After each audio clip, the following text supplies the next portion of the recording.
10 years is how long I've been writing now, as of actually a month from today.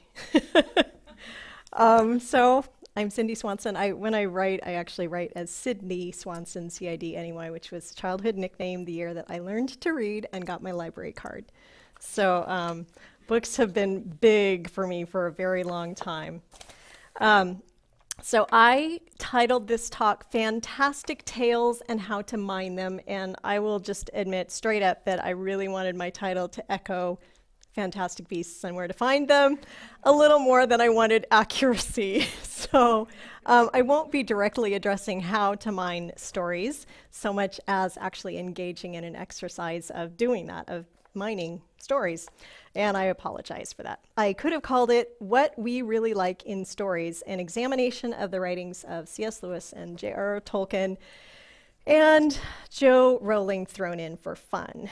But I didn't, because, like I say, I liked the rhyme. So in this talk, I'm going to take a look at the writings of C.S. Lewis, of J.R.R. Tolkien, and J.K. Rowling, and I want to see the ways in which they each proposed philosophies of right living, while at the same time telling an absolutely ripping yarn. And if that isn't a thing to aspire to, I don't know what is.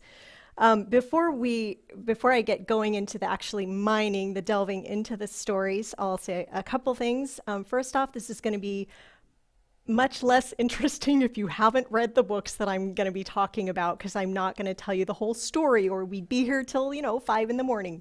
So I'm just going to be referring to bits and pieces from out of them. So if you have read all 7 Narnia books, if you've read at least Out of the Silent Planet from Lewis's Space Trilogy, if you've read Lord of the Rings, and if you've read all 7 Harry Potter books, then you're in really good shape. Let me see a show of hands. Yes!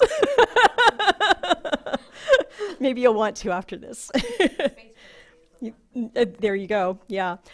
So the other thing that I thought would be useful to do is to take a look at some of Lewis's and Tolkien's beliefs about stories.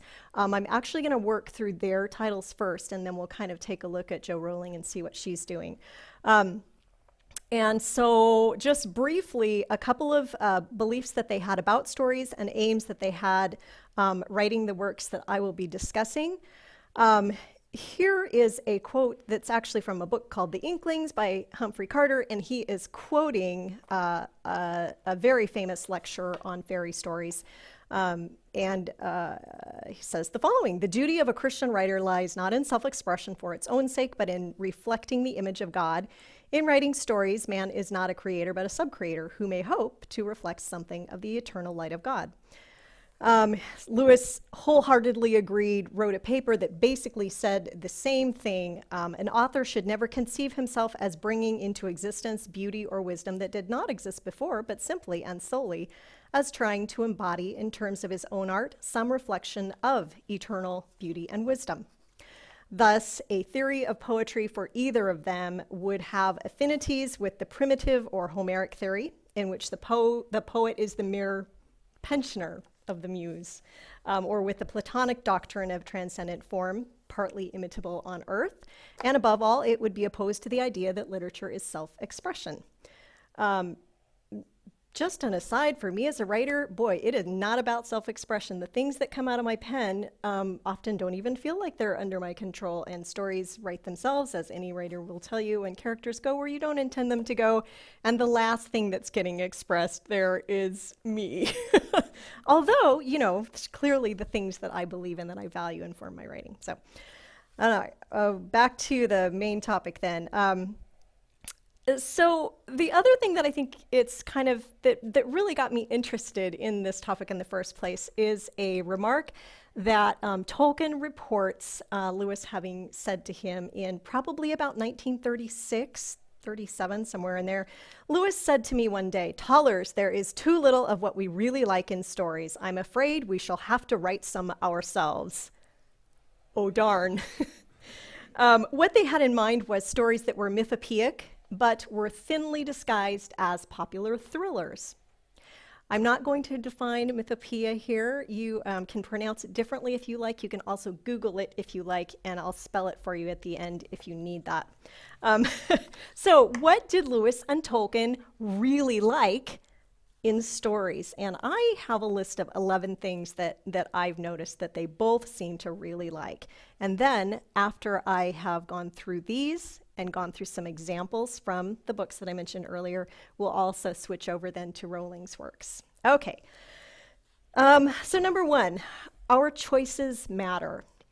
In fact, our smallest and most seemingly insignificant choices matter, and they can end up having mattered the most in our lives because of the course that those choices set us on. Number two, truth exists and lies exist, and the two are opposed to one another. Number three, good exists, as does evil, and the two are completely separate and completely opposed to one another. Mercy, as a subcategory of good, matters, and it matters in ways we can't predict. I'm sure you can already start thinking of points in these stories where that is the case. Number four, repentance is a good thing. That is, a person can commit evil, repent, and successfully turn away, at least turn away from that original primary sin of theirs that they're repenting from. Likewise, a person can appear to repent, but then fail by repeating that sin or bad deed.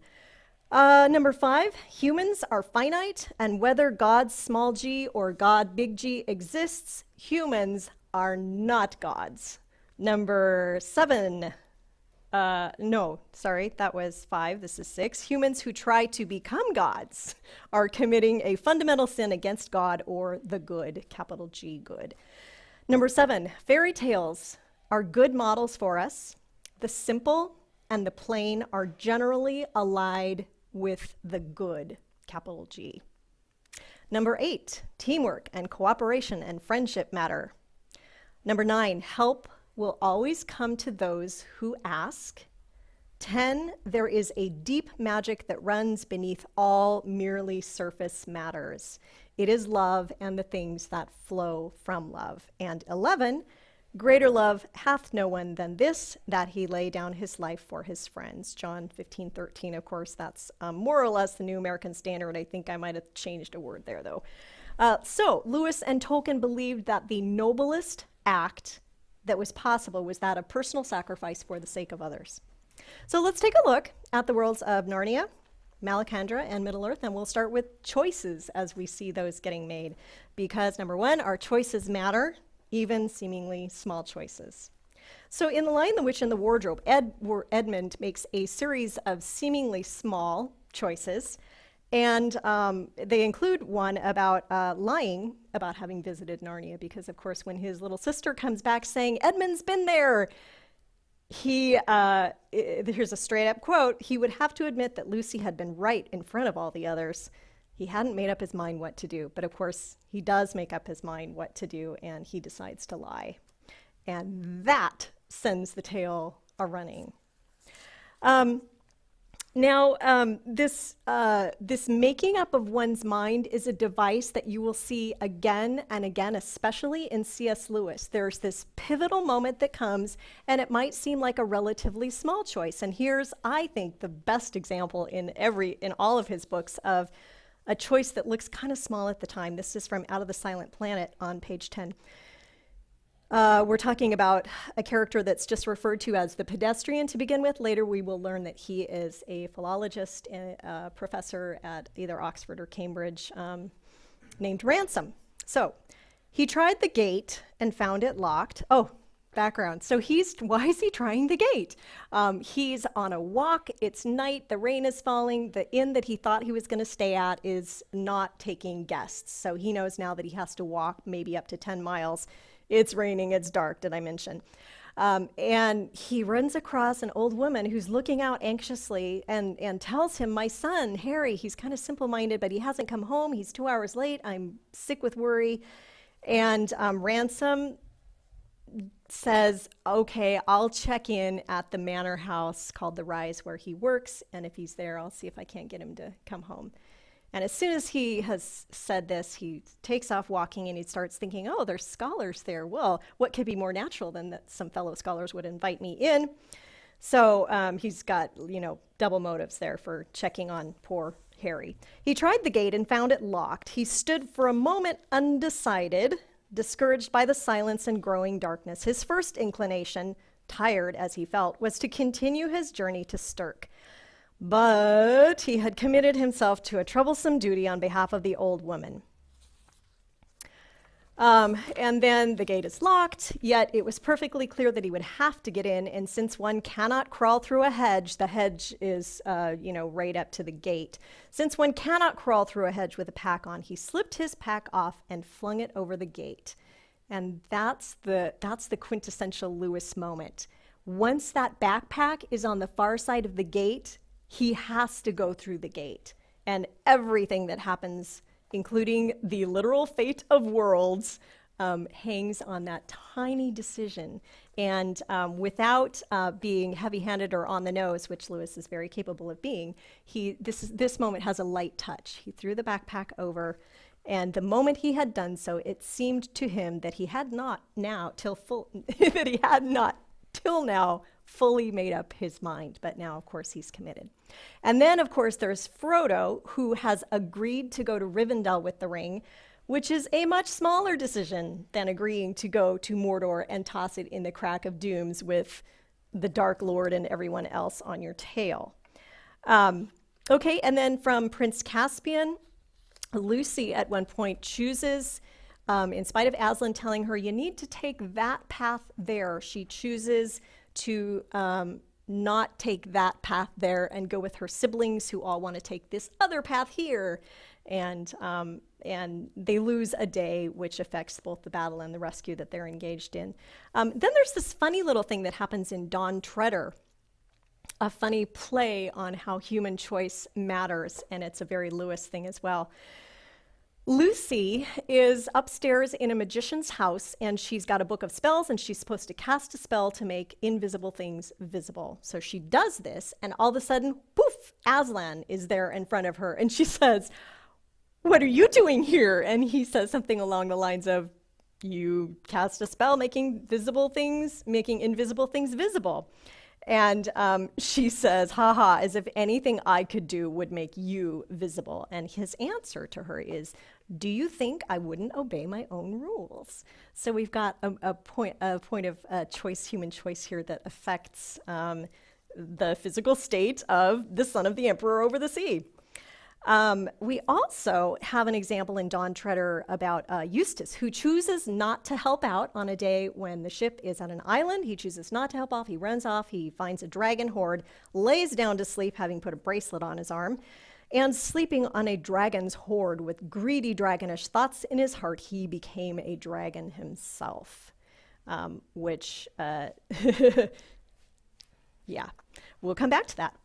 From the Silver Chair, again, choice. Jill is told by Aslan, these are the signs by which I will guide your quest. And he gives her 4 signs. She's supposed to repeat them, learn them, repeat them, and say them every day so that she won't miss the signs when they're actually suddenly in front of her. But she grows weary. She decides to skip a day and then several days, and they all suffer because of this. And things only turn around when she recommits to doing that thing that she had chosen to do in the first place. All right. Number 2 then, some examples of Lewis and Tolkien's belief that truth exists and lies exist and they are opposed. So Edmund, obviously, in Lion the Witch and the Wardrobe, lies, as does the White Witch. And we've got, by contrast, Lucy, who is reported as being generally truthful. In the Silver Chair, there's an interesting interlude where there's a sorceress who's got Prince Rilian underground and is hiding Prince Rilian, even though his dad, King Caspian, is getting old, and we need the prince to be there so that we can carry on the dynasty. And so what Jill and Diggory, Jill, the one who didn't want to repeat the signs, what they end up underground eventually, and they're trying to pull off a rescue. And there is a sorceress there. I think she's called the Green Lady, and I didn't look it up again this night.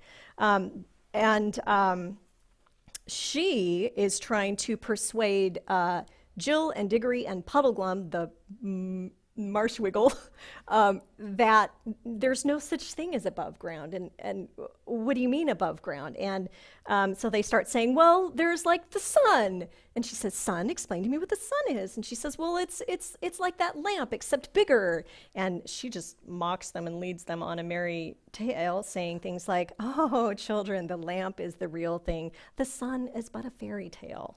So, there's truth and there's lies, and they're not the same thing.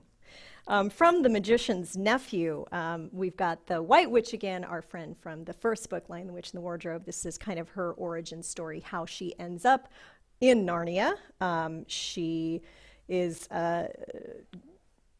gets there because of Diggory, particularly. And Diggory goes through a whole big coming of age, I suppose we'd call it. But he's very tempted by one thing. Aslan has told him at the end of the book, go to this tree inside a garden that's gated and walled and bring me an apple from that tree. He gets there, the witch is eating one of the apples and tries to persuade him to eat the apple. Sound familiar? And in fact, she starts telling him all kinds of stories. She's just spinning stories all over the place, trying to trick him into, or trying to persuade him, not trick him, into taking the apple for himself. It is the apple of life, eat it. And Diggory says, I can't, I made a promise to bring the apple back to Aslan. And she says, no one needs to know. You needn't take the little girl back with you. You can take the apple and cure your mother back home. And of course, that's very tempting to him. But the treachery, we're going from, suggested lies to suggested treachery. And it's that finally makes him come to his senses and realize, I can't listen to a word she's saying. And then he brings the apple back to Aslan. And of course, Aslan plants a tree and then hands him another apple and says, go cure your mom. How cool is that? All right, from Out of the Silent Planet.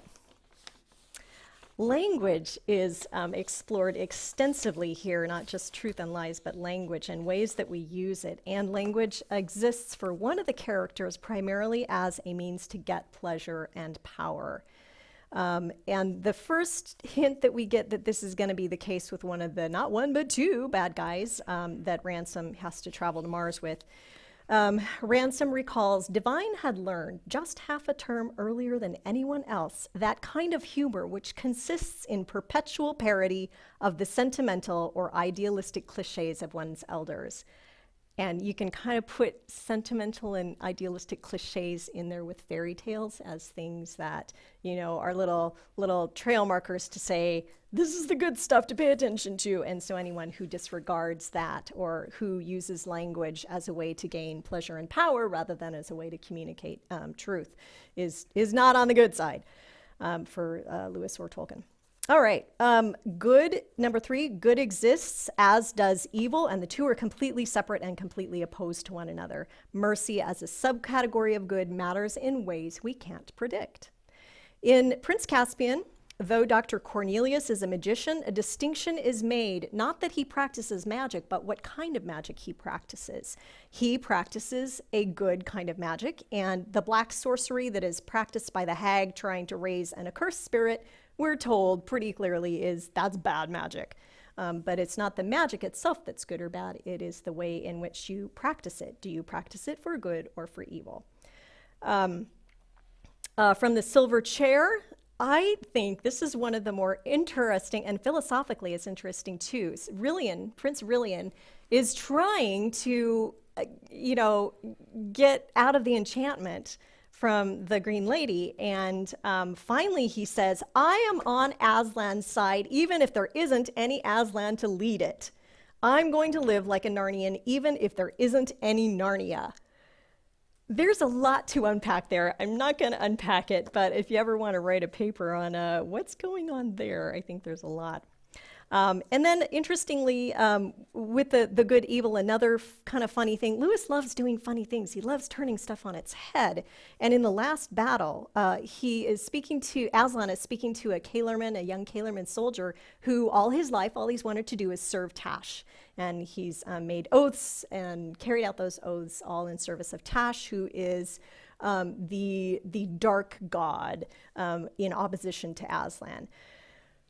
So let's see. And Aslan and this Kalerman soldier just assumes oh, here's Aslan. He's the evil god. He's going to eat me because I have devoted my entire life to Tash. And instead, Aslan says, child, all the service thou hast done to Tash, I account it as service to me. For Tash and I are of such different kinds that no service which is vile can be done to me, and none which is not vile can be done to him. If any man swear by Tash and keep his oath for the oath's sake, truth and good, it is by me he has truly sworn. And of course, the Kalerman soldier gets to go to heaven in the end. All right, in Out of the Silent Planet, we're just kind of establishing who the characters are early on, and on page 12 you've got Ransom walking up to the manor itself. He hears Harry, the young man who is clearly being having things done to him that he doesn't want to have done to him. He's in distress, and so Ransom walks up and he would like to have thundered out, "What are you doing to that boy?" But the words that actually came out in rather an unimpressive voice were, "Here, I say." And then their immediate response is, "Who the devil are you and what are you doing here?" said in a voice that had all the qualities which Ransom's so regrettably lacked. And then Ransom says, "I promised a poor woman be damned." And another thing that you can notice in Lewis is he doesn't shy away from using words that that had some value as curse words at the time that he was writing, but it will be the villainous characters who do it. So, who the devil are you? Devine, it's D-E-V-I, and it's not like divine, although I'm sure Lewis thought it was really fun to have a character whose name was pronounced divine, but it's the devilish is the part of the word we are to see there, I think. Let's see. And then, so the other two, Weston and Devine, clearly couldn't care less about taking care of poor Harry and instead ensnare Ransom as a substitute and take him to Mars instead. Let's see. Repentance is a good thing. Number 4, repentance is a good thing. A person can commit evil, repent, and successfully turn and sin no more, but at least not by the same sin. Likewise, a person can appear to repent, but fail by repeating the old sin. So in Lord of the Rings, we've got such clear examples of this. We have Boromir, one of the heart-wrenching moments of the novels. We have Boromir who tries to take the ring and then almost immediately is asking himself, what have I done? It's crushing the weight of this thing that he tried to do. He repents, he tries to save the hobbits, and in fact he sacrifices himself in his life so that they can get out of there. So he is an example of someone who goes for the evil act and repents. And then we also have Gollum, who repents at one point or another. He softens quite a bit as Smeagol, but in the end he goes back to his old ways and finally does take the ring. Luckily, he takes it to the right place. Okay, so from The Lion, the Witch, and the Wardrobe, of course, we've got Edmund, who repents, and then for the next books that he's in, fights on the side of right with absolutely no looking back. So a very complete transformation there. From Voyage of the Dawn Treader, we've got Eustace, and Eustace, of course, starts out not willing to be friendly with anyone, complaining his way through this amazing voyage on a ship that I would I don't know, would I give up a finger to be on that ship and sail on it? I don't know. Maybe one that I don't type with very much. But he's complaining the whole way. And at last he gets turned into a dragon and he is alone and he starts to realize, oh my God, they're going to have to leave me because he's too big to get on the ship now that he's a dragon. So he's going to be left alone. And suddenly he realizes how good he had it and that, well, Lucy and Ed, they weren't so bad after all, and the food wasn't that bad, and I'm going to be alone, and I'm going to die as a dragon, and my arm is killing me, because that little bracelet that fit really well on a boy's arm did not fit so good on a dragon's arm. So he's got this sore arm. He wakes up in the middle of the night. His arm is killing him. He sees a pool, or maybe Aslan leads him to it. I can't remember. He sees a pool and he thinks, if I can just step in there, my arm, it will heal my arm and it will stop throbbing so badly. Aslan says, okay, but you need to unclothe yourself first. And for a minute, Eustace is like, oh, I'm a dragon. I'm not wearing clothes. And then oh, you mean my skin? I have to shed my skin. So he peels off his skin and he gets ready to and he's all fresh and he gets ready to step in the water. And of course, the skin reappears as knobbly dragon skin. He does this 4 more times. And finally, he's heartbroken. He says, oh dear, however many skins have I got to take off? And Aslan says, you will have to let me undress you. And then as Eustace is recounting the tale, he says, the very first tear he made was so deep that I thought it had gone right into my heart. So it's both sweet and profound and a little heavy-handed, which Lewis kind of can be. But, we've got that beautiful metaphor as well of for Eustace's transformation to be complete, it must affect his heart as well as his skin. Okay, and then he gets to be a boy again after that. All right, number 5, humans are finite, and whether God's little g or God big G exists or not, humans are not gods. This is one of the more obvious ones, so just 2 little quick examples here. From Prince, because I like them more than because they make the point, but they're in that category. From Prince Caspian, at the end of the story, Aslan asks young Caspian if he feels ready to be king. And Caspian says, no. And Aslan responds, good. If you had felt yourself sufficient, it would have been proof that you were not. Again, that taking of power onto oneself, that belief that one deserves power because of who one is. This is something that Lewis and Tolkien they're not about that. And then just another interesting thing, when Lucy meets Aslan in Prince Caspian, she says, Aslan, you're bigger. And he replies, that is because you are older, little one. So interesting idea, and I think very true. Who God is becomes something that is bigger and bigger as our capacity for understanding and our capacity for suffering increases as we get older. Number 6, humans who try to become gods, and this is where both of them have a lot more to say. Humans who try to become gods are committing a fundamental sin against God or the good. From Out of the Silent Planet. Ransom pretty quickly picks up that Weston is not one of the good guys, and part of that is because Weston doesn't value classics and history. However, so they're having an argument about right and wrong, and Ransom says, well, I suppose all that stuff about infinity and eternity means that you think you are justified in doing anything on the off chance that some creatures or other descended from man as we know him might crawl about a few centuries longer in some part of the universe. And Weston says, yes, anything whatsoever, and all educated opinion is entirely on my side, for I do not call classics and history and such trash education. Oh, well, sorry, guys, who went to Gutenberg. Okay, and of course, the sin that Weston is guilty of is playing God.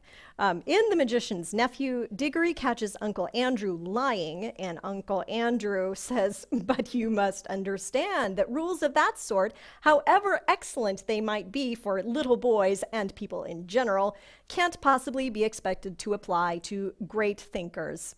Ours is a high and lonely destiny. And again, a moment later, when Polly has been tricked into slipping on a ring and disappears who knows where, Diggory objects and says, why don't you experiment on yourself? And Uncle Andrew replies, I am the great scholar, the magician, the adept, who is doing the experiment. Of course I needed subjects to do it on. No great wisdom can be reached without sacrifice. Significantly, the sacrifice is not going to be Uncle Andrew's, right? The Queen of Charn, who will become the White Witch of Narnia, also says, what would be wrong for you, children, is not wrong in a great queen such as I. We must be freed from all rules. Ours is a lonely and high and lonely destiny. Echoing the exact words that we've heard Uncle Andrew say. Boy, they're a pair. Too bad they don't get together and stick together. Okay, from Out of the Silent Planet. Towards the very end of the book, there's an interesting extended conversation between Ransom as a representative of Earth and a creature called the Oyarsa, which is the tutelary spirit of the planet Malakander. He's the one in charge. He's supernatural, possibly invisible, certainly hard to see unless he chooses to make himself visible.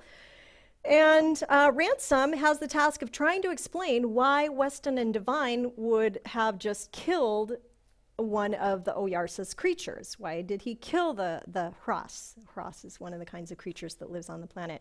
And Ransom just has such a hard time because the concepts just aren't there. So he describes the two men, Ransom does, and he says, one of them cares for nothing but the sun's blood, and that's gold, the word for gold. One of them cares for nothing but sun's blood because in our world he can exchange it for many pleasures and powers, but the other, he would destroy all your people to make room for our people, and then he would do the same with other worlds again. He wants our race to last for always, to leap from world to world. And Oyarsa says, is he wounded in his brain? And later, when Weston and Divine actually show up and are there to defend themselves, Divine gives up defending himself almost right away. He's just still looking around for sun's bloods. But Weston wants to defend himself and is speaking. And again, the Oyarsa interrupts Weston and says, are your fellow creatures hurt in their brains? And Ransom says, I think, Oyarsa, that they do not believe you are there. And then there's this speech that I actually am going to go ahead and read a chunk. It's delicious writing. Weston is convinced that he's going to be killed by this very powerful being that he finally acknowledges is in the room or in the outdoors with him. And Weston says, I want you to translate for me. And Ransom has learned the language because he's been living on the planet for quite a while. And he took the trouble to learn the language and meet people, or Prosa rather. So Weston says, to you I may seem a vulgar robber, but I bear on my shoulders the destiny of the human race. Your tribal life with its Stone Age weapons and beehive huts, its primitive coracles and elementary social structure has nothing to compare with our civilization, with our science, medicine, and law, our armies, our architecture, our commerce, and our transport system, which is rapidly annihilating space and time. Our right to supersede you is the right of the higher over the lower. Life, half a moment, said Ransom in English. That's about as much as I can get in one go. So he says, he's trying to translate now. Among us, Oyarsa, there is a kind of Hanau, which is man, being. There is a kind of Hanau who will take another Hanau's food and things when they are not looking, and he says that he is not an ordinary one of that kind. He says what he does now will make very different things happen in those of our people who are not yet born. He says that among you, Hanau of one kindred, all live together, and the Hrossa have spears like those we used a very long time ago, and your huts are small and round, and your boats are small and light, and like our old ones, and you have only one ruler. He says it is different with us. He says we know much. There is a thing happens in our world when the body of a living creature feels pain and becomes weak. And he says we sometimes know how to stop it. He's going through law and medicine at this point, you know. He says that we have many bent people, evil people, and we kill them or shut them in huts, and that we have people for settling quarrels between the bent people about their huts and mates and things. He says we have many ways for the Hanau of one land to kill those of another, and some are trained to do it. He says we build very big and strong huts of stone and other things. And he says we can exchange many things among ourselves and can carry heavy weights very quickly a long way. Because of all this, he says, it would not be the act of a bent now if our people killed all your people. It only gets better, but I'll stop right there. Okay, and I mean, this is young novelist Lewis. I think it's only the second thing. I think at this point he's only written Pilgrim's Regress prior to this, and it is a little heavy-handed, but it's also so honest. He's just telling it the way he sees it.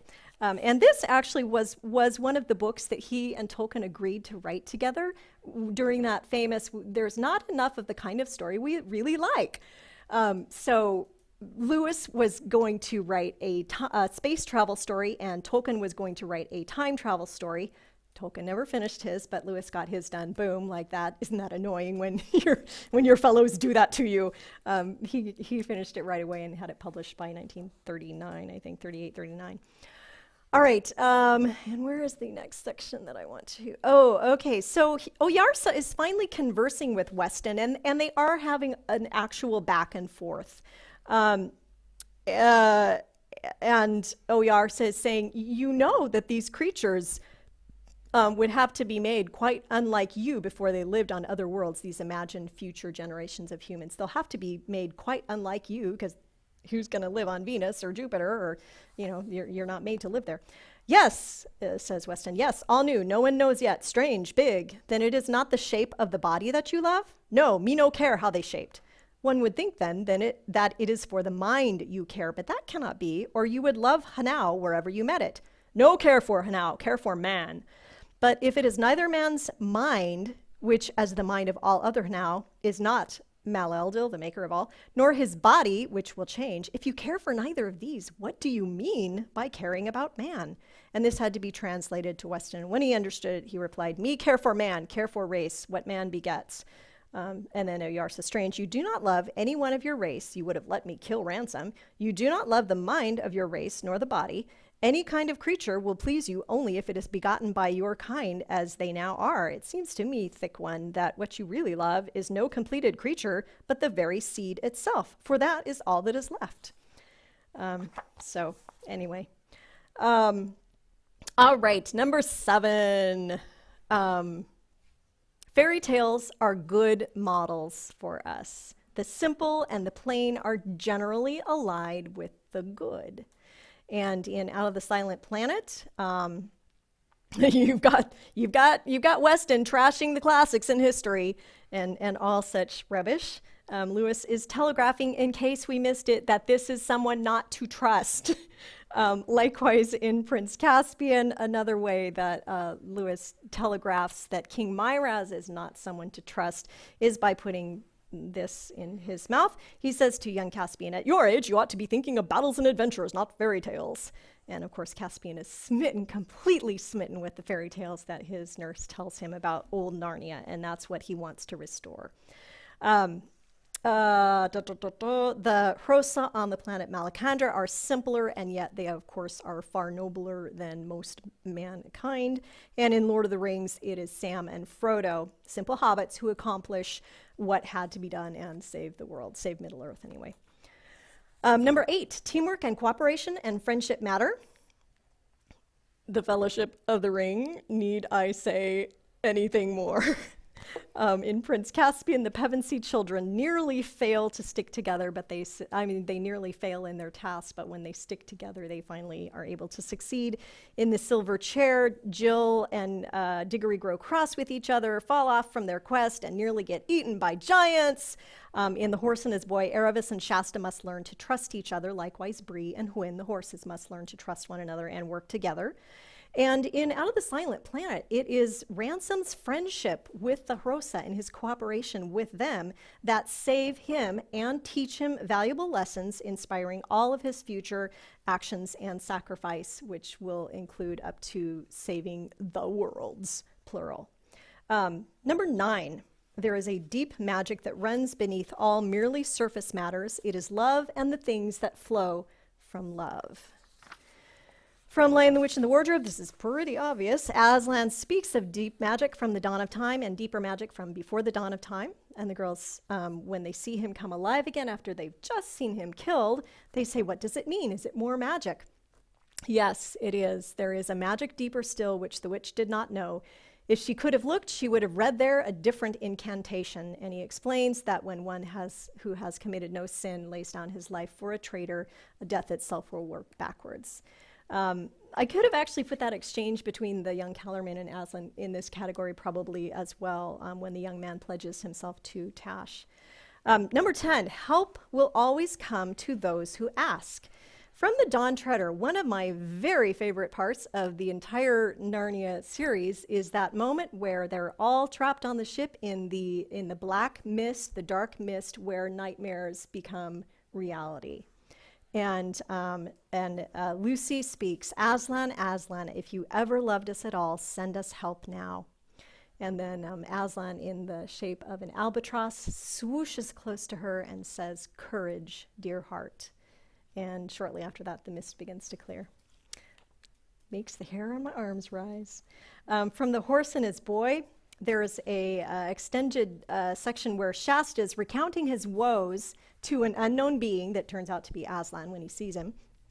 And after Shasta has recounted all these horrible things that have been happening, Aslan says, I do not call you unfortunate. And Shasta says, but I've just told you. And he relists all of the things. And then Aslan says, I was the lion who forced you to join with Erebus. I was the cat who comforted you. I was the lion who drove the jackals away, who gave the horses new strength of fear for the last mile so that you should reach King Lune in time to save the country. And I was the lion who pushed the boat in which you lay, a child near death. So these help is coming even whether they know to ask for it or not. A child in a boat doesn't know to ask for help. But at other times, Erebus and Shasta have asked, and they have received it. They just didn't know.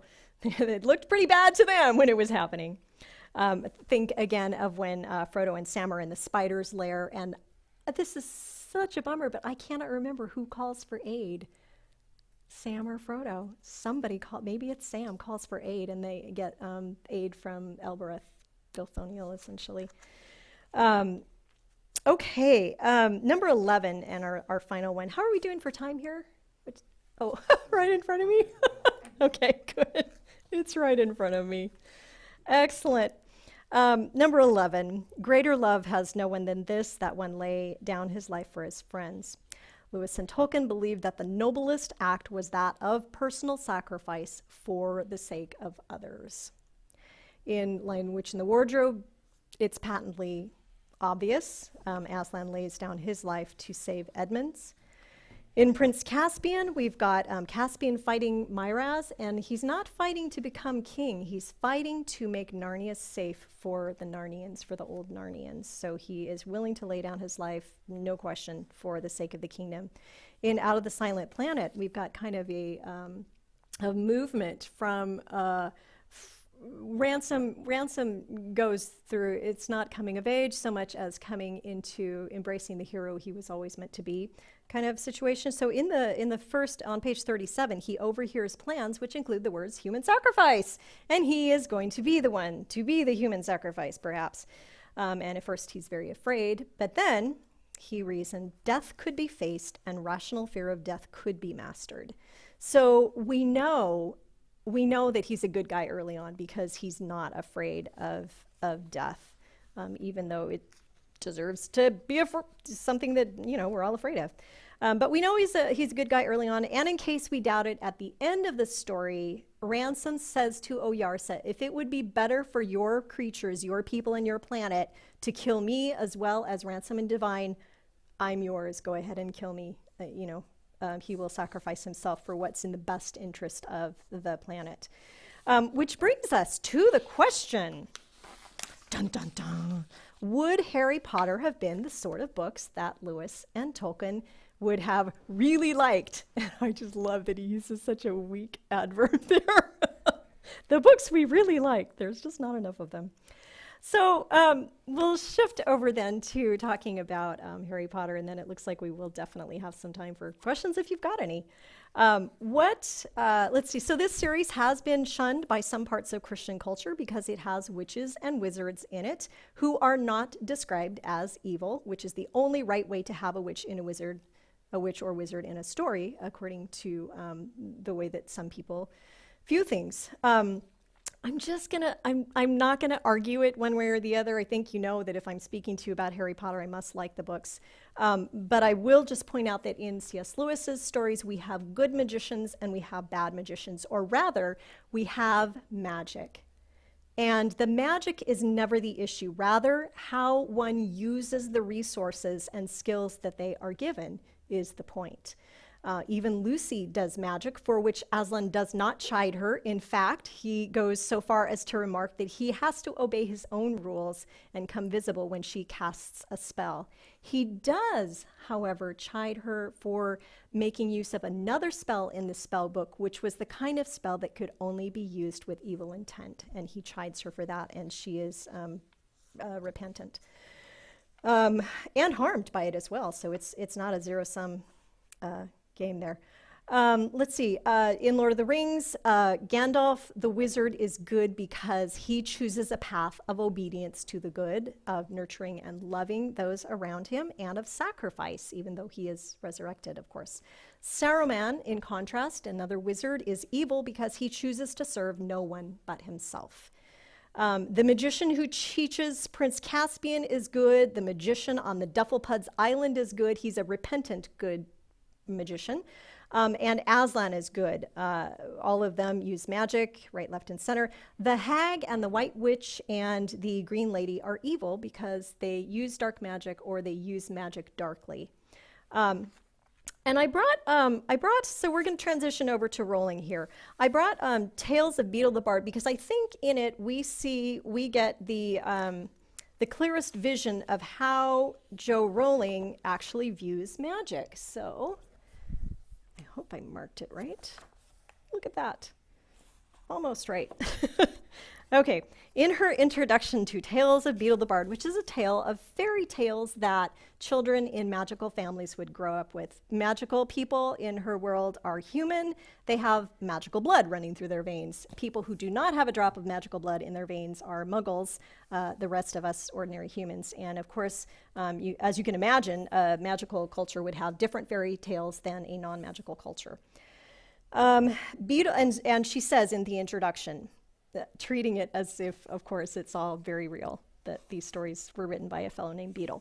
Beetle's stories resemble our fairy tales in many respects. For instance, virtue is usually rewarded and wickedness punished. However, there is one obvious difference. In Muggle fairy tales, magic tends to lie at the root of the hero or heroine's troubles. The wicked witch has poisoned the apple, or put the princess into 100 years' sleep, or turned the prince into a hideous beast. In the Tales of Beetle the Bard, on the other hand, we meet heroes and heroines who can't perform magic themselves and yet find it just as hard to solve their problems as we do. Beetle's stories have helped generations of wizarding parents to explain this painful fact of life to young children, that magic causes as much trouble as it cures. I think, that says it all right there as far as what Rowling thinks about the function of magic in the world that she has created. So I wanted to then go ahead and just kind of walk through the 7 books, looking out for signs of those 11 things that I would contend are what Lewis and Tolkien really like. Now, I will admit, I left out the whole thing about how Lewis and Tolkien have this fondness for northernness and love myth and fantasy. I've left all of that aside. I'm really just looking for the features that are part of the action of the plot. And so those are, again, the kinds of things that I'll be looking at in Rowling's stories as well. The first book concerns primarily man's lust for immortality and wealth so that he can govern his own existence. And of course, it's Voldemort that's primarily the Dark Wizard, who is primarily after both immortality and I think wealth, or at least the power that comes with it. And at the very end of the book, Dumbledore, who functions a lot like Gandalf in Lord of the Rings, Dumbledore says to Harry, well, we've destroyed the stone, the Philosopher's Stone, the Sorcerer's Stone in the American editions. And the stone was really not such a wonderful thing. As much life and money as you could want, the 2 things most human beings would choose above all. The trouble is, humans have a knack for choosing precisely those things that are worst for them. And this is also a line that's in Tales of Beedle the Bard. In some of Dumbledore's, Rowling has Dumbledore commentary after each of the tales, and that's another line, that humans have a knack for choosing precisely those things that are worst for them. And of course, there's magical humans, so they're human too. All right. So in this story, a servant of the Dark Lord attempts to steal the Sorcerer's Stone or Philosopher's Stone, but cleverly, Dumbledore has placed a protective enchantment on it. And it's a fascinating kind of enchantment. You see, Dumbledore later explains to Harry, only one who wanted to find the stone, to find it but not to use it, would be able to get it out of where Dumbledore had hidden it. And Harry didn't want to use it. He wanted to stop Voldemort from using it, and he does. So the virtuous, we see right away from the first book that the virtuous in Harry Potter are those who do not seek immortality and wealth for themselves, or don't seek it at all in lots of cases. The other major thing that I think that Lewis especially would have delighted in Rowling's book is the protection given Harry by his mother. And she died to save Harry, and that has provided Harry with a magical level of protection against Voldemort. Voldemort wasn't able to kill him because of that protection. When Dumbledore says, if there is one thing Voldemort cannot understand, it is love. He didn't realize that love as powerful as your mother's for you leaves its own mark. All right, in book 2, we see an example of somebody who likes the plain and simple. Harry walks into his best friend Ronald Weasley's house, and this is a run-down shack of a house. We are just given lots of details that leave no doubt that this place is run down and kind of a mess. And Harry says, this is the best house I've ever been in. So Harry, we're getting a little telegraphing there that Harry is somebody that we are supposed to, that he's a good guy because he likes what is simple above what is elaborate. This book also introduces the concept of purebloods and mudbloods. And this I find kind of interesting because you see the same thing happening with Denethor and the entire race of stewards in Lord of the Rings. Denethor from Lord of the Rings values the purity of his blood and his nobility, and the nobility of his house far above the rather alarming developments happening next door in Mordor. And instead of fighting the darkness and protecting the West, he turns inward, contemplating his ancestry or seeking a talisman for power.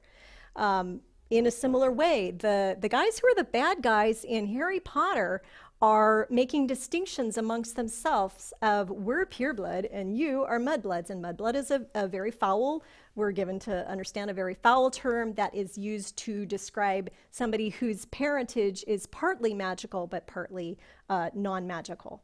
And Dumbledore and lots of other people go out of their way to say there's no such thing as purebloods. Anyway, people have been intermarrying for so long that everybody has non-magical blood in them, even if they call themselves a pureblood. But this is where that concept first shows up. Let's see. So towards the very end, Tom Riddle / Lord Voldemort is once again going to kill Harry Potter. I think that happens at the end of every book pretty much. But Riddle is curious that it's actually kind of a ghost. It's a piece, a memory of Voldemort that says, how did you survive the killing curse that I as an adult threw at you? And when he's told the answer, he almost immediately dismisses Harry Potter's mother's sacrifice and the protection that it offered Harry. He says, oh, it was merely lucky chance that saved you from me. Merely lucky chance. Good luck with that. And at this point then, Harry knows he's about to be killed, and he thinks, help me, please help me. And what happens?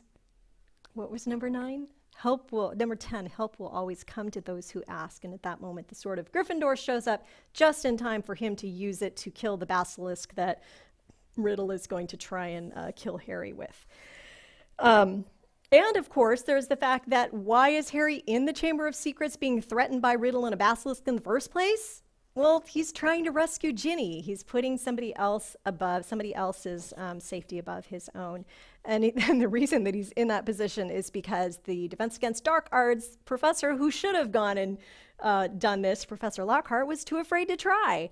So But as a result of his experiences, realizing that he can talk to snakes, that he's been hearing a snake, a basilisk, speak all year, and that he can speak Parseltongue, which is a gift that's normally associated with dark wizards, Harry gets really worried at the end that, I probably got put in the wrong dormitory. I think I belong in Slytherin, which any bad wizard that has ever shown up has come out of Slytherin, whereas Harry was in the house Gryffindor, where they're courageous and brave. And so Dumbledore says, well, how did you end up in Gryffindor? And Harry says, the Sorting Hat put me in Gryffindor because I asked not to go in Slytherin. And Dumbledore says, exactly, which makes you very different from Tom Riddle. It is our choices, Harry, that show what we truly are far more than our abilities. Very clearly the kind of sentiment that Tolkien and Lewis were trying to put in their stories. It is our choices that mark who we are.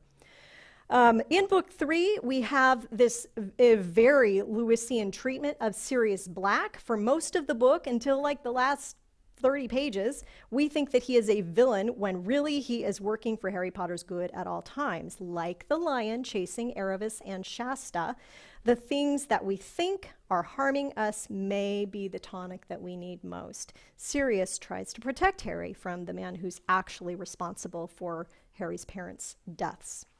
A moment of mercy. Mercy shows up in book 3. Harry makes a pivotal decision to spare the life of the person who betrayed his parents.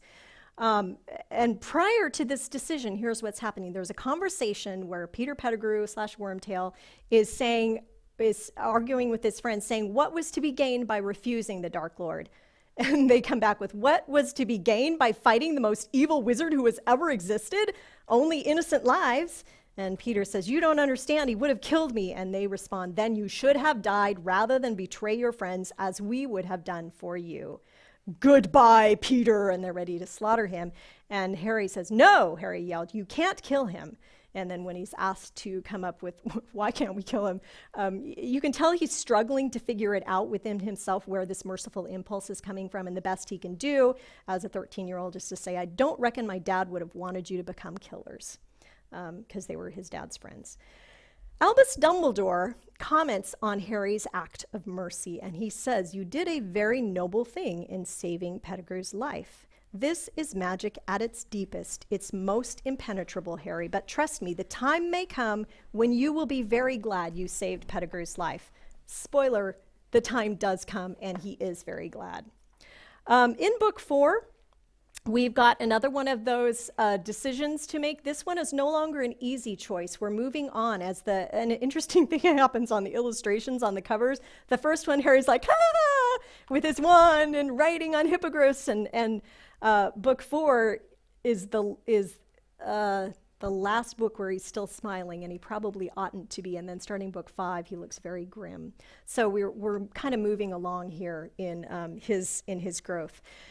In book 4, the hard choice at the very end of the book is Cedric Diggory, a schoolmate, has been killed by Voldemort, and Diggory says, take my body back to my parents. It would be ever so much easier for Harry, who, by the way, is being pursued by a couple dozen Death Eaters, servants of Lord Voldemort, and Lord Voldemort himself.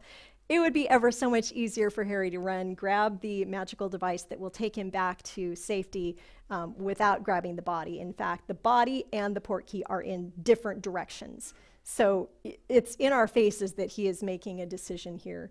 And he chooses to do what's right. He grabs the body, drags this heavy body of this guy who's bigger than he is over to the portkey, and barely manages to get away with his life. Dumbledore offers him some praise at this point. You have shouldered a grown wizard's burden and found yourself equal to it.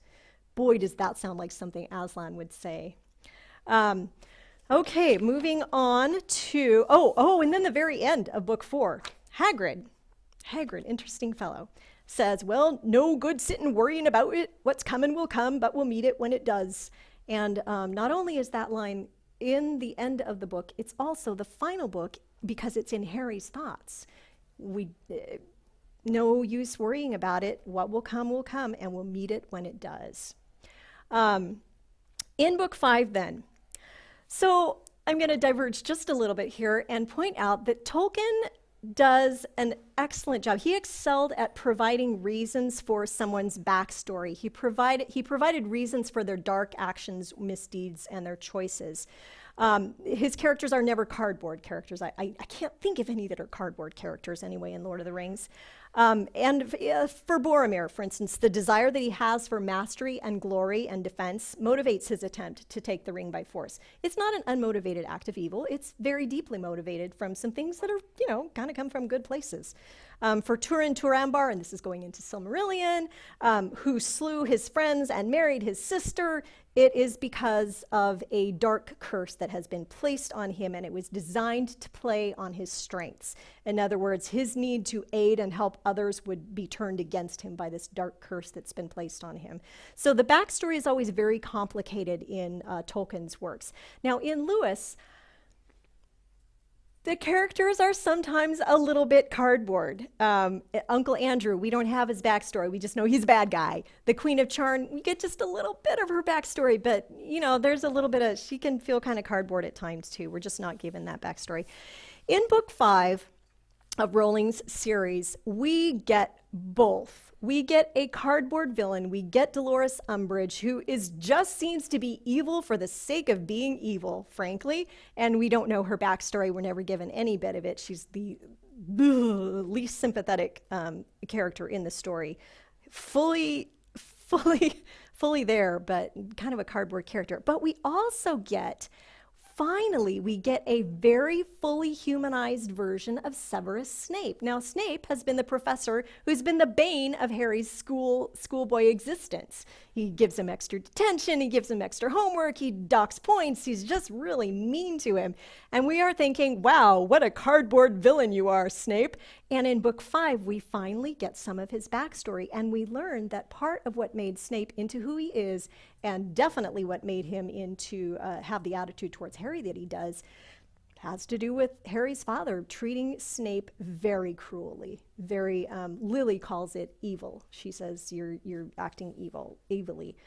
All right, so we've got both the cardboard character and the fully humanized character. And then very explicitly we have Creature, who could, and up to this point kind of has been a cardboard villain. He's a house elf that's enslaved to Sirius Black's house and then becomes enslaved to Harry.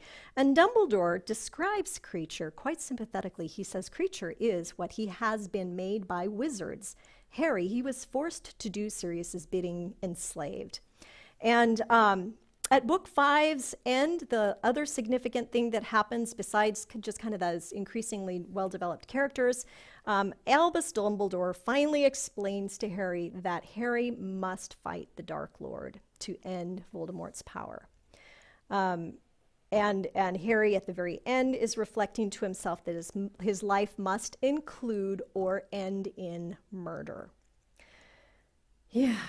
Book 6. This is, I would argue it is a book about things happening which don't make sense at the time, but which will make sense at the end of book 7 after about 1,500 pages worth of reading.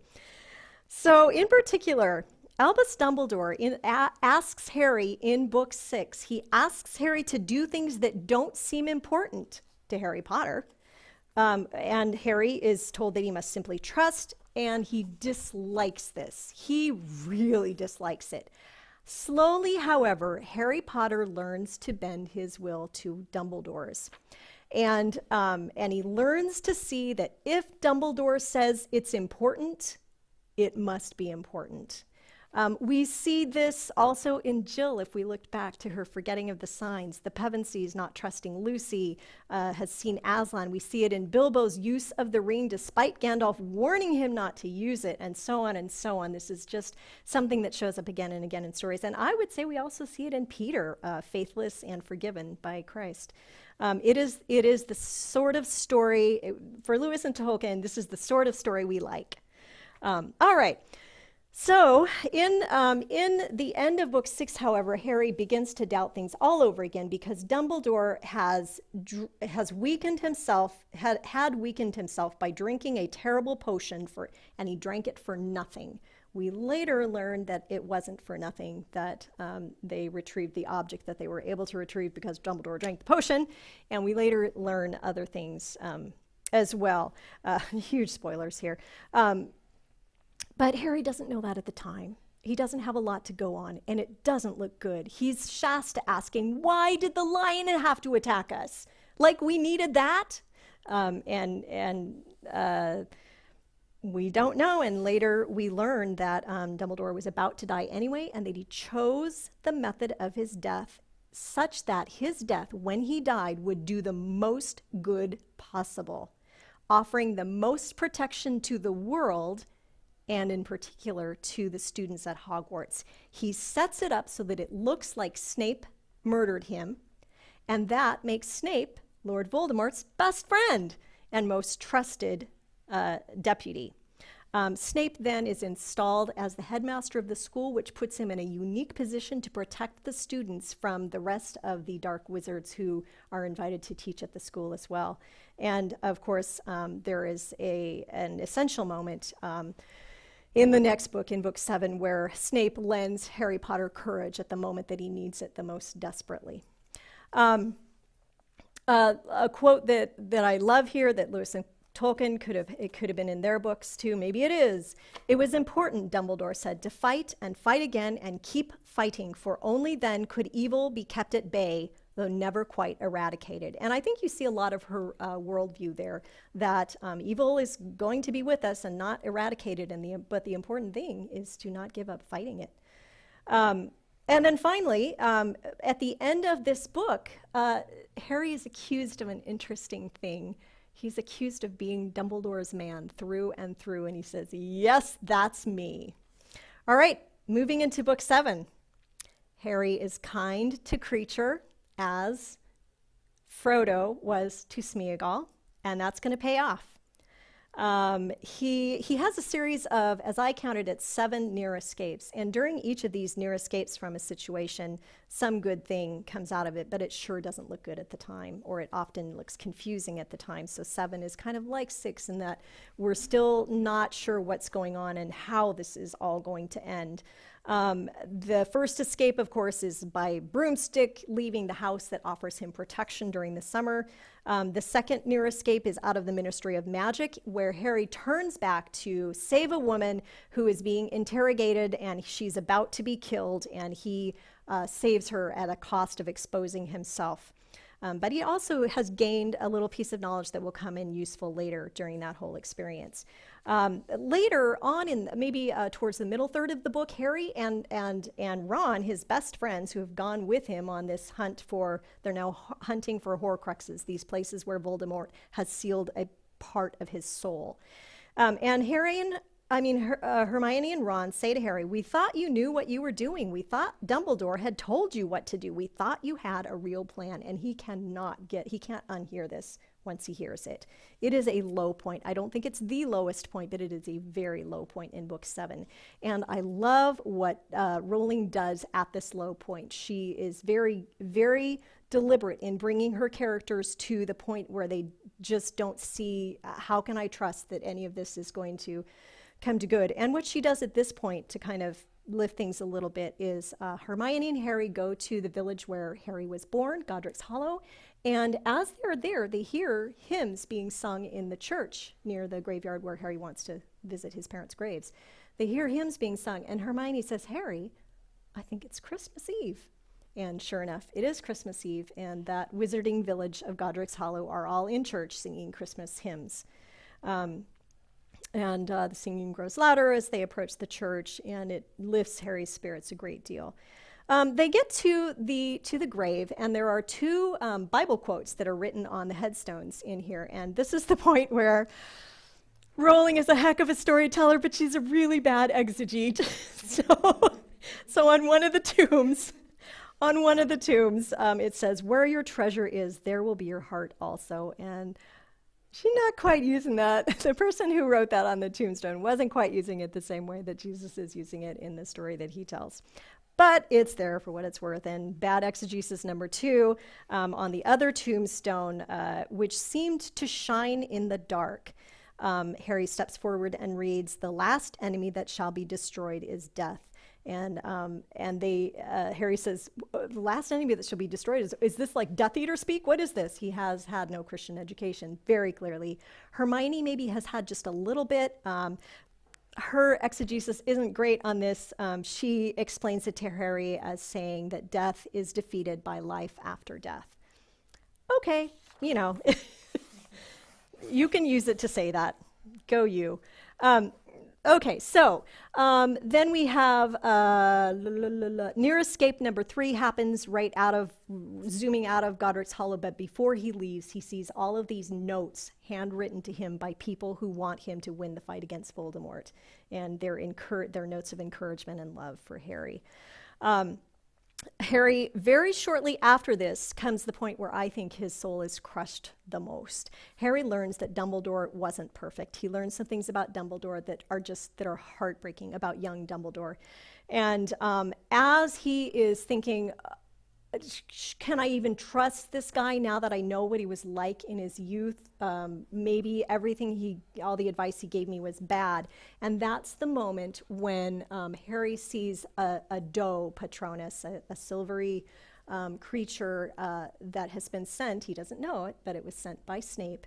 And it's a doe, which is the same as Harry's mother's Patronus. And so he sees it, and he's got this connection with it that he can't explain, but he follows it, and the doe leads him to, finally, to an object that he needs. He needs an object that can kill the piece of Voldemort's soul that's in another object that they have collected along the way. And finally, he knows that the Sword of Gryffindor can do that, and there's the Sword of Gryffindor. Snape has brought it there.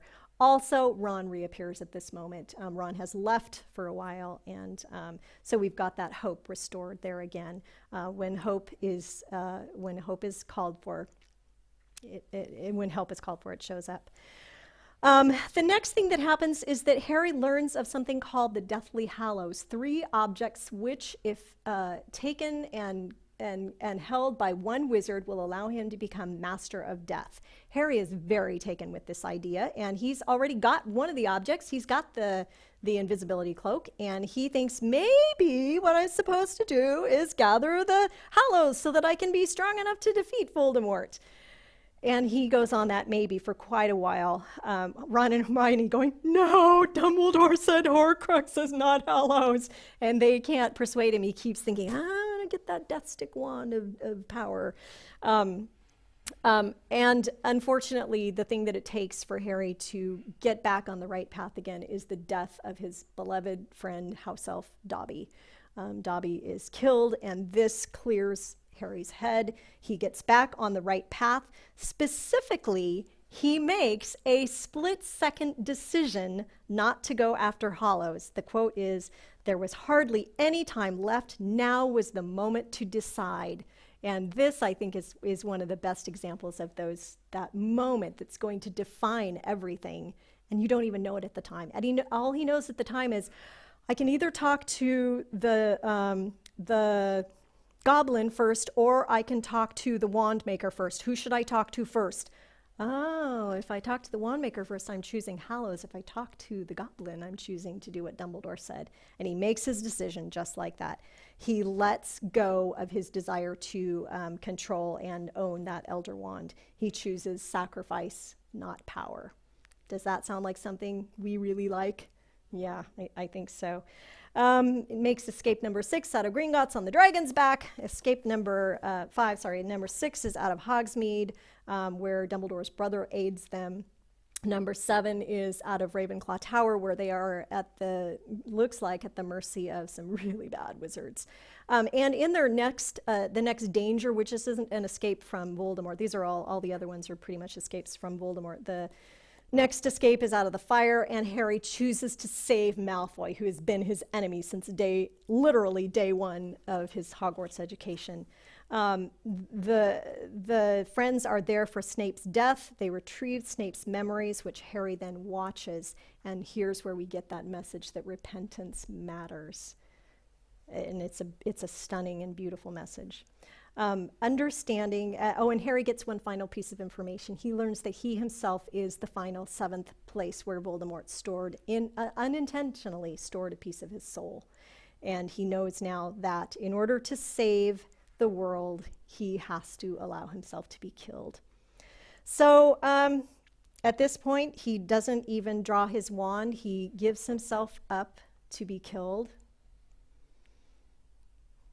and doesn't even draw his wand. In fact, he puts it where he can't reach it so that he won't be tempted to. And then, the rest of the story, he's killed and he's out of pain suddenly, and he's in this place that's kind of white and bright, and Dumbledore's there, and there's no pain, and he's feeling pretty good. And then he has to make a choice. Dumbledore says, well, you get to choose whether you go back and finish the job or whether you stay here. And here's pretty nice. And Harry, of course, because he has become who he's meant to be, chooses to go back and finish the job. And he even goes so far as to offer Voldemort one last chance to not be killed.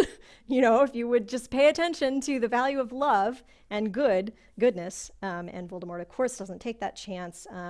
And Harry then doesn't even use a killing curse. He does finally fight Voldemort with wands, but he doesn't use a killing curse. He says Expelliarmus, which is the disarming charm. And of course, Voldemort strikes to kill, and the curse rebounds on Voldemort, and Voldemort is dead.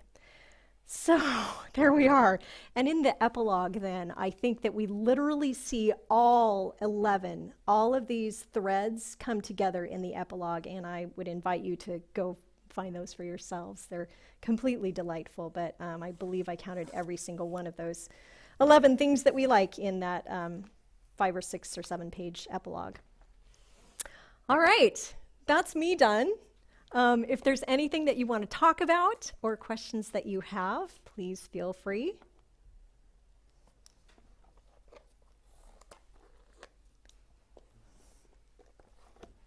Y'all awake? It is hard listening to someone go on and on, isn't it? I was intending to have a PowerPoint, but my week kind of got hijacked, and so I never made it. Well, I'll ask a question if I can. Yeah. I have a lot of questions. Or maybe I'll start, rather than just a question, I'll save my question, but as you were going through that, I kept thinking of example after example in The Lord of the Rings, where I was seeing those various elements of, say, Gandalf not becoming God by resisting the ring. Both Yes. Gandalf and Galadriel resist Yes. the ring and decide not to become God, whereas Sauron and Saruman decide they want to be gods. And Frodo giving mercy to Gollum at a critical point, and that becoming the most important thing for the destruction of the ring. Things of this sort. It's just chock full in very, very powerful ways. But I guess the question that I'm interested in, it came up in a previous talk about, what kind of literature is attractive to us. I know that there are a lot of people that are attracted to a really different kind of literature. Some of them even so much so as to say, I don't like stories that have those things in it, the kinds of things that you're describing. And I'm curious if you have any thoughts about what it is. Do you feel like those 11 things are just idiosyncratic to Lewis and Tolkien and Rowling? Or do you feel like those 11 things are the kinds of things that sort of resonate with us as humans? Or do you feel like, are there other books that sort of go against those 11 things that can be powerful in different ways? Or I don't know. I don't know. Do you have any thoughts about the nature of literature and the importance of those 11 things? I know that's a big question. And yeah, I don't know. And if you don't want to say anything, that's fine. I want the question narrowed down a bit because that's far too broad to answer. So if you wanted to pick a piece of that. Oh, well, as my students will say, I just always ask like a million questions all at once. I know you.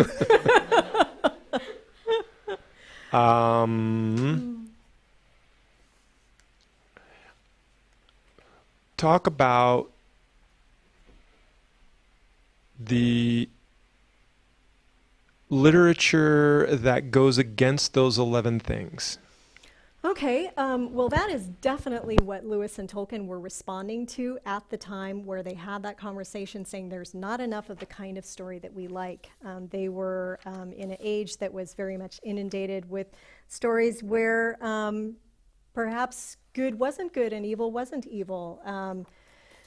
Where telling the truth was not valued, where allowing things to be nebulous was a little bit more valued. You got to realize this is the generation that came out of the First World War, and so they experienced horrors the like of which no one had seen in human history. And they come out of it very dark, the 1 in 5 who actually return to England as young men. And there's a very dark kind of sentiment in a lot of the things that they enjoyed and appreciated. So, you know, I think that certainly has been with us before now. I think it is with us now also. I think that a lot of these 11 things pretty much do stand up throughout human history as being valued by storytellers, whether you're talking about Anansi tales from Africa or fairy tales from Western Europe, you know, Russian fairy tales from, you know, I always think of it as more Eastern.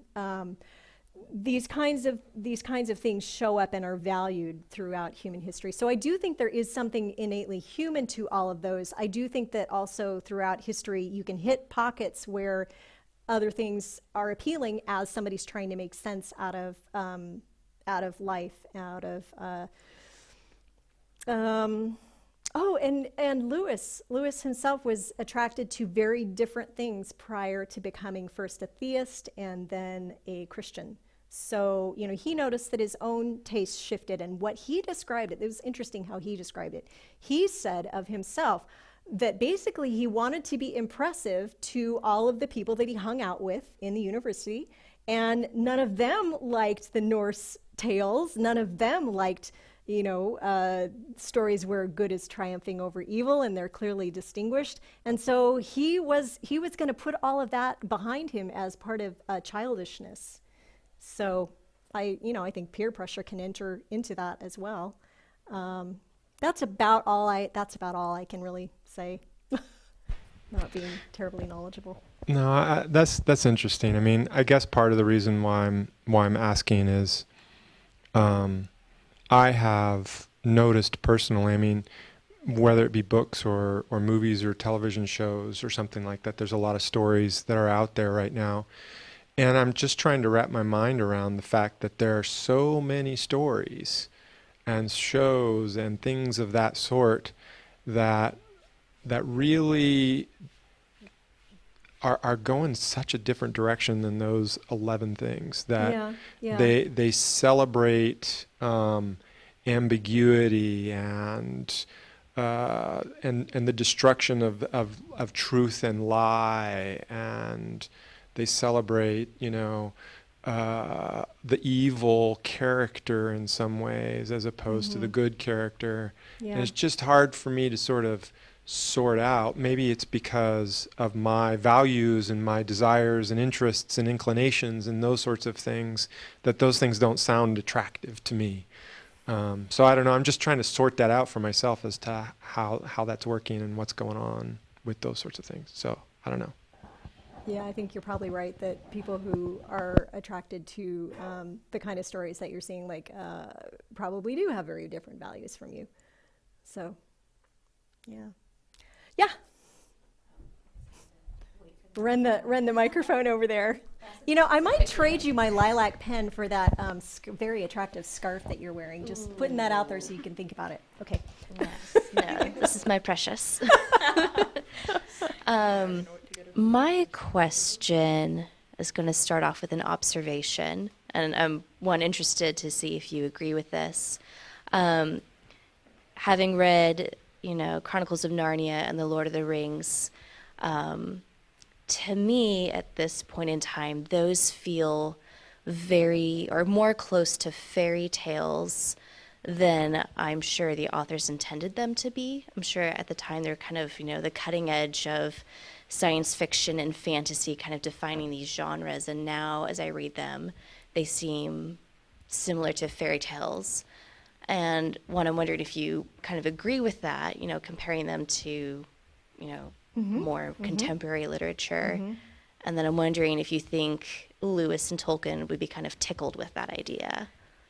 Yes and yes. So I wish I had brought The Lion, the Witch, and the Wardrobe, because it has the most interesting dedication. It's dedicated to Lucy Barfield, the daughter of one of Lewis's friends. And he says, Lucy, when I decided to dedicate this book to you, I didn't realize that little girls grow up faster than books come to publication.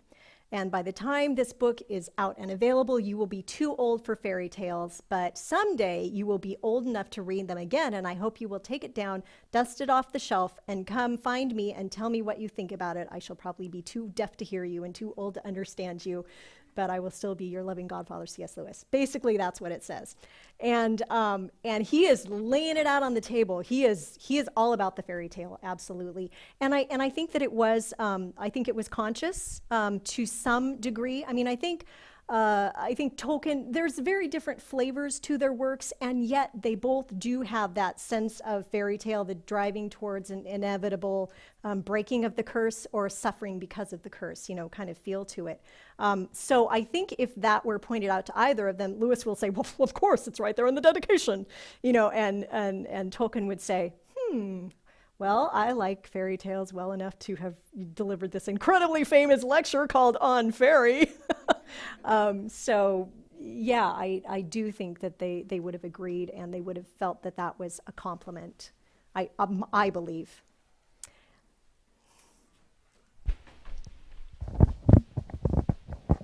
I think Lewis has an essay where he talks about Lord of the Rings, and he says Tolkien is writing a fairy tale, like, consciously.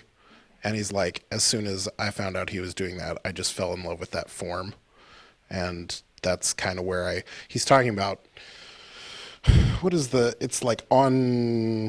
in Of Other Worlds, but I can't remember the name of the essay. But he talks about, like, when he was writing Chronicles of Narnia and how the first image that came into his head was the image of the lion. And then he was like, no. The fawn.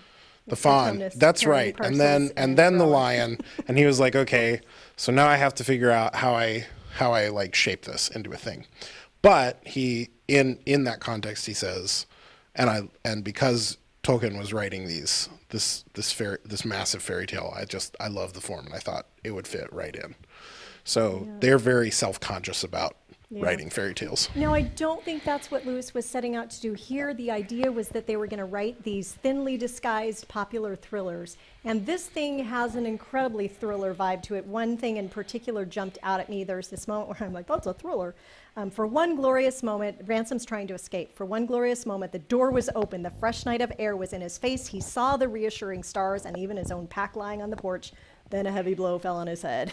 Consciousness faded, and the last thing of which he was aware was the grip of strong hands pulling him back into the dark passage and the closing of a door. And I'm like, oh, that's thriller material right there. And then, of course, a day or two later, I ran into that statement that what we really want to do here is thinly disguised popular thrillers. So that's what he thinks he's doing here. I don't know. I think especially by the third book, it does kind of drift into fairy a little bit more, because the books are very different, the first, second, and third. The third in particular is quite different in feeling and flavor. So anything else?